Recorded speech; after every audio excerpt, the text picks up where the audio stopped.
দেখো, তুমি তোমার ওই বশির খানের জন্য আমার সমস্ত অবদান ভুলে গিয়ে আমারই দেওয়া বাড়ি থেকে আমাকে বের করে দিলে। তখন ঠিক এইভাবে একটি বোমা বিস্ফোরিত হয়ে আমার হৃদয়টা ছিন্ন বিচ্ছিন্ন হয়ে যায়। ও তো মরে যাবে। এখনো মরে নাই, তবে মরবো মরবো। মান্না ভাই ঠিকই বলেছে, হাত ছাড়া তো মানুষ বেঁচে থাকতে পারে না, ঠিক তেমনি ভার্ব ছাড়া সেন্টেন্স তৈরি করা যায় না। তাই আজকে আমরা গ্রামার তথা পার্টস অফ স্পিচের সবচেয়ে গুরুত্বপূর্ণ বিষয়টি নিয়ে আলোচনা করব, সেটি হচ্ছে ভার্ব। চলুন কাবজাবালা বন্ধ করে ক্লাস শুরু করা যাক। But me no buts, welcome to Rozin sir's class. প্রথমে আলোচনা করব ভার্বের ডেফিনিশন নিয়ে। সেন্টেন্সের যেসব শব্দ দ্বারা কোনো কিছু করা বা হওয়া বা কোনো কিছুর অবস্থা বোঝানো হয় তখন তাকে আমরা বলি ভার্ব। যেমন এখানে বর্ষা ব্রেক্স হিজ হার্ট, এখানে মন ভাঙার কাজটি করছে ব্রেক্স, তাই ব্রেক্স এখানে ভার্ব। এখানে শি ইজ সেড, তার অবস্থা বোঝাচ্ছে ইজ। বৃষ্টি হওয়ার ঘটনাটি ঘটাচ্ছে হ্যাজ বিন রেনিং, তাই এখানে এই তিনটি হচ্ছে ভার্ব। এখন আমরা আলোচনা করব ভার্বের ফর্ম নিয়ে। আমরা সবাই জানি ভার্বের ফর্ম মূলত তিনটি, কিন্তু ভার্বের ফর্ম মূলত পাঁচটি।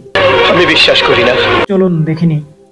ভার্বের পাঁচটি ফর্ম হলো base form, present form, past form, past participle form এবং ভার্বের আইএনজি ফর্ম।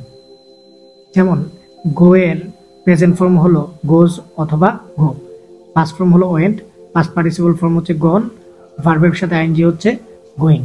বেস ফর্ম এবং প্রেজেন্ট ফর্ম নিয়ে অনেকেরই কনফিউশন থাকে। সঠিক বলেছেন। সব সময় মাথায় রাখবেন সকল বেস ফর্মই প্রেজেন্ট ফর্ম, কিন্তু সকল প্রেজেন্ট ফর্ম বেস ফর্ম নয়। একটু খুলে বলুন। এখানে এই সেন্টেন্সটিতে আই, উই, ইউ, দে যে কোনোটাই বসেন না কেন সিক দ্য ট্রুথ, কিন্তু এখানে হি অথবা শি সিক্স দ্য ট্রুথ। এই সেন্টেন্সটিতে সিক একই সাথে বেস ফর্ম এবং প্রেজেন্ট ফর্ম, কিন্তু এই সেন্টেন্সটিতে সিক্স শুধুমাত্র প্রেজেন্ট ফর্ম, অর্থাৎ কোনো ভার্বের সাথে এস বা ইএস যুক্ত থাকলে আমরা সেটাকে বলি প্রেজেন্ট ফর্ম। ও আচ্ছা।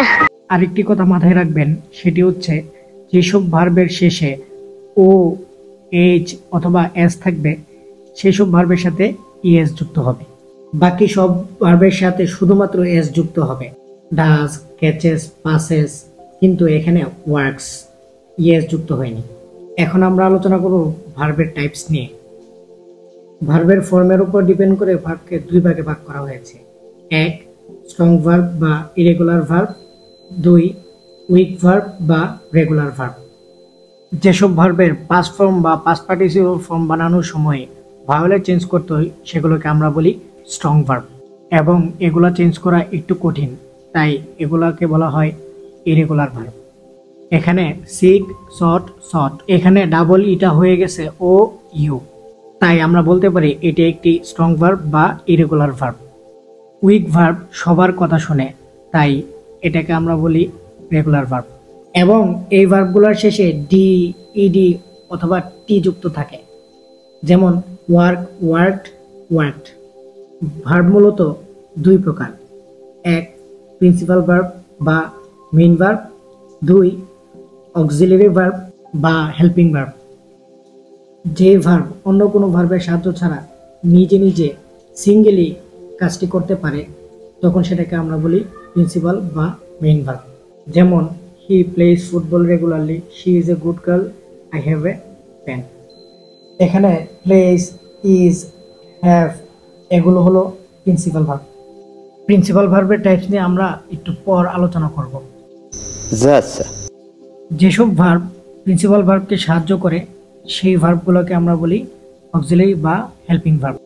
যেমন এখানে he is playing football, is playing ভার্বকে হেল্প করতেছে, তাই ইজ অক্সিলারি বা হেল্পিং ভার্ব। ঠিক তেমনি she was singing a song, এখানে ওয়াজ অক্সিলারি বা হেল্পিং ভার্ব। অক্সিলারি বা হেল্পিং ভার্ব মূলত দুই প্রকার। এক, প্রাইমারি অক্সিলারি। দুই, মডেল অক্সিলারি। প্রাইমারি অক্সিলারিগুলো চাইলে প্রিন্সিপাল ভার্ব হিসেবেও বসতে পারে, কিন্তু মডাল অক্সিলারি ভার্ব কখনোই প্রিন্সিপাল ভার্ব হিসেবে বসতে পারে না। প্রাইমারি অক্সিলারি ভার্বগুলো হলো বি, ডু, হ্যাভ। বি ভার্বের মধ্যে আছে am, is, are, was, were, been. Do ভার্বের মধ্যে আছে ডাজ, ডিড, ডান। হ্যাভ ভার্বের মধ্যে আছে has, had. Primary auxiliary verb চাইলে প্রিন্সিপাল ভার্ব হিসেবে বসতে পারে। যেমন এখানে he is a good boy, এখানে ইজ প্রিন্সিপাল ভার্ব, কিন্তু হি ইজ গোয়িং দেয়ার, এখানে ইজ অক্সিলারি ভার্ব।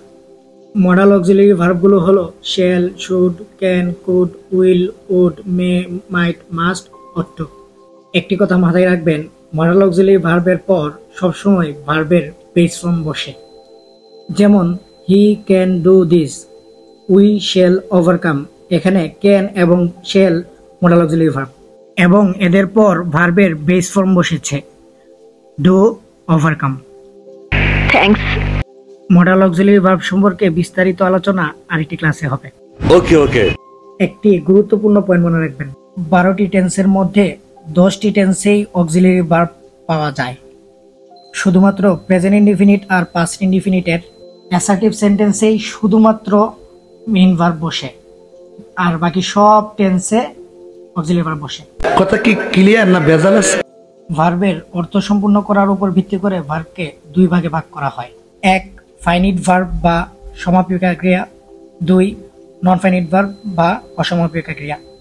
ফাইনিট ভার্বগুলো সেন্টেন্সের অর্থ সম্পূর্ণ করে এবং টেন্স অথবা সাবজেক্ট অনুসারে পরিবর্তন হয় এবং একটি সেন্টেন্স তৈরি করার জন্য মিনিমাম একটি ফাইনিট ভার্ব লাগবেই। যেমন এখানে আই ওয়ান্ট টু গো দেয়ার, এটা বাংলা হলো আমি সেখানে যেতে চাই। আমি যদি বলি আমি সেখানে যেতে, এখানে যেতে মানে হলো টু গো, তাহলে আমার মনের ভাব কিন্তু সম্পূর্ণ হচ্ছে না। যতক্ষণ পর্যন্ত না আমি চাই বলতেছি ততক্ষণ পর্যন্ত আমার মনের ভাব সম্পূর্ণ হচ্ছে না। আসলে ও কি চায়? তাই চাই বা ওয়ান্ট এখানে ফাইনিট ভার্ব, টু গো এখানে নন ফাইনিট ভার্ব। আমার একটি শর্টসে অবজেক্টের আলোচনা করা হয়েছে, কমেন্ট বক্সে আমি এর লিংক দিয়ে দিচ্ছি। বুঝতে পারছি রে ভাই, বুঝতে পারছি। অবজেক্টের উপর ভিত্তি করে ভার্বকে দুই ভাগে ভাগ করা হয়। এক, ট্রানজিটিভ ভার্ব। দুই, ইনট্রানজিটিভ ভার্ব। ট্রানজিটিভ ভার্বে অবজেক্ট থাকে, যেমন আই ফ্লাই এ কাইট। এখানে এ কাইট হচ্ছে অবজেক্ট, তাই ফ্লাই হচ্ছে একটি ট্রানজিটিভ ভার্ব। ইনট্রানজিটিভ ভার্বে অবজেক্ট থাকে না, যেমন হি রানস ফাস্ট। এখানে ফাস্ট হলো একটি অ্যাডভার্ব, এখানে কোনো অবজেক্ট নেই, তাই রানস হলো একটি ইনট্রানজিটিভ ভার্ব। অনেকেই প্রশ্ন করে ট্রানজিটিভ ভার্ব কি ইনট্রানজিটিভ ভার্ব হিসেবে ব্যবহার করা যাবে, অথবা ইনট্রানজিটিভ ভার্ব কি ট্রানজিটিভ ভার্ব হিসেবে ব্যবহার করা যাবে? আমি বলতে পারবো না স্যার। উত্তর হচ্ছে হ্যাঁ, যাবে। তখন আমরা সেই ভার্বকে বলবো আর্গেটিভ ভার্ব। যেমন আই ফ্লাই এ কাইট, এখানে এ কাইট অবজেক্ট, তাই ফ্লাই একটি ট্রানজিটিভ ভার্ব, কিন্তু birds fly in the sky, এখানে ফ্লাই ইনট্রানজিটিভ ভার্ব, কারণ এখানে কোনো অবজেক্ট নেই। থ্যাঙ্কস। নন ফাইনিট ভার্ব সেন্টেন্সের অর্থ সম্পূর্ণ করতে পারে না এবং টেন্স অথবা সাবজেক্ট অনুসারে এর পরিবর্তন হয় না। যেমন he likes to play football, এখানে to play non finite verb. She hates dancing, dancing এখানে non finite verb. I saw him singing, singing এখানে নন ফাইনিট ভার্ব। আমরা আগেই বলেছি ফাইনিট ভার্ব টেন্স এবং সাবজেক্ট অনুসারে চেঞ্জ হয়, কিন্তু নন ফাইনিট ভার্ব হয় না।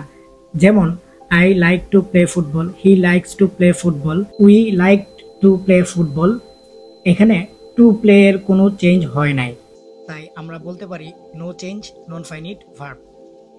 আর এখানে লাইক, লাইকস, লাইকড টেন্সের পরিবর্তন হয়েছে, তাই আমরা বলতে পারি লাইক একটি ফাইনিট ভার্ব।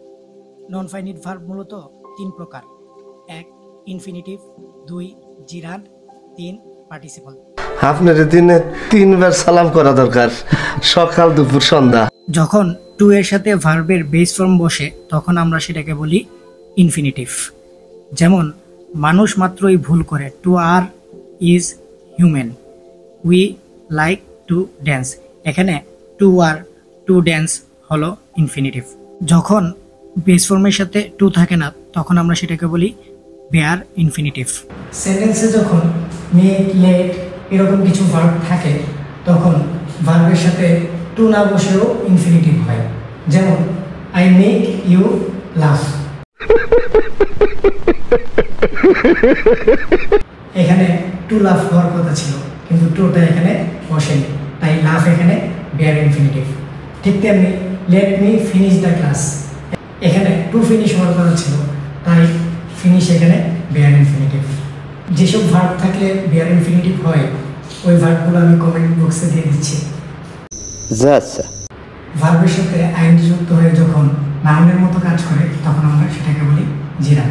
শোনো, ভার্বের লগে আইএনজি যুক্ত হয়ে যখন নাউনের কাজ করে তখন সেটা জিরান।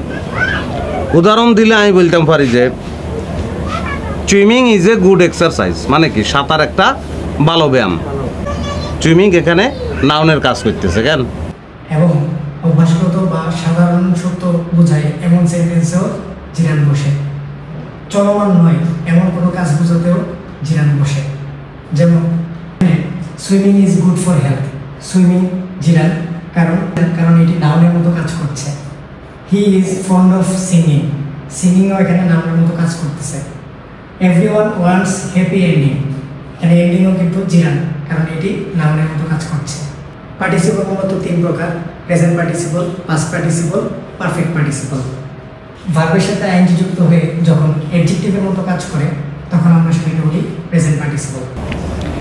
আচ্ছা, এখন একই word swimming, the boy swimming in the pond has stolen my word. Swimming in the pond এখানে দ্য বয়ের অবস্থা হিসেবে কাজ করছে, ইতাল্লাই swimming in the pond adjective বুঝলি। এবং প্রেজেন্ট পার্টিসিপল চলমান কোনো কাজ বোঝায়। যেমন a barking dog seldom bites, এখানে ডগ নাউন, বার্কিং হচ্ছে অ্যাডজেক্টিভ, তাই অ্যাডজেক্টিভ একটি প্রেজেন্ট পার্টিসিপল। এই দুটি সেন্টেন্স লক্ষ্য করুন, তাহলে জিরান এবং পার্টিসিপলের মধ্যে পার্থক্য বোঝা যাবে। I saw him playing football, এখানে যখন সে খেলতেছিল তখনের কথা বোঝাচ্ছে, অর্থাৎ এটা চলমান একটি কাজ, তাই প্লেইং হচ্ছে একটি প্রেজেন্ট পার্টিসিপল।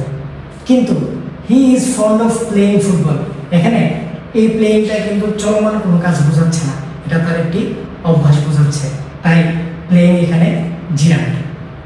ভার্বের পাস্ট পার্টিসিপল ফর্ম যখন অ্যাডজেক্টিভ হিসেবে বসে তখন আমরা সেটাকে বলি পাস্ট পার্টিসিপল। যেমন Ananta Jalil has a broken heart, এখানে এটি হচ্ছে পাস্ট পার্টিসিপল ফর্ম এবং এটি অ্যাডজেক্টিভ হিসেবে বসেছে। কিন্তু আমরা যদি বলতাম বর্ষা হ্যাজ ব্রোকেন হিজ হার্ট, এখানে ব্রোকেন কিন্তু নন ফাইনাল ভার্ব নয়, এটি একটি ফাইনাল ভার্ব। হ্যাভিং এর সাথে যখন পাস্ট পার্টিসিপল ফর্ম থাকে তখন আমরা সেটাকে বলি পারফেক্ট পার্টিসিপল। যেমন having finish the video I went to edit it, এখানে ফিনিশড পারফেক্ট পার্টিসিপল। এই ছিল আজকে ভার্ব সম্পর্কে বিস্তারিত আলোচনা। যদি ভিডিওটি ভালো লাগে তাহলে অবশ্যই সবাইকে দেখার সুযোগ করে নেবেন। ধন্যবাদ। আসসালামু আলাইকুম।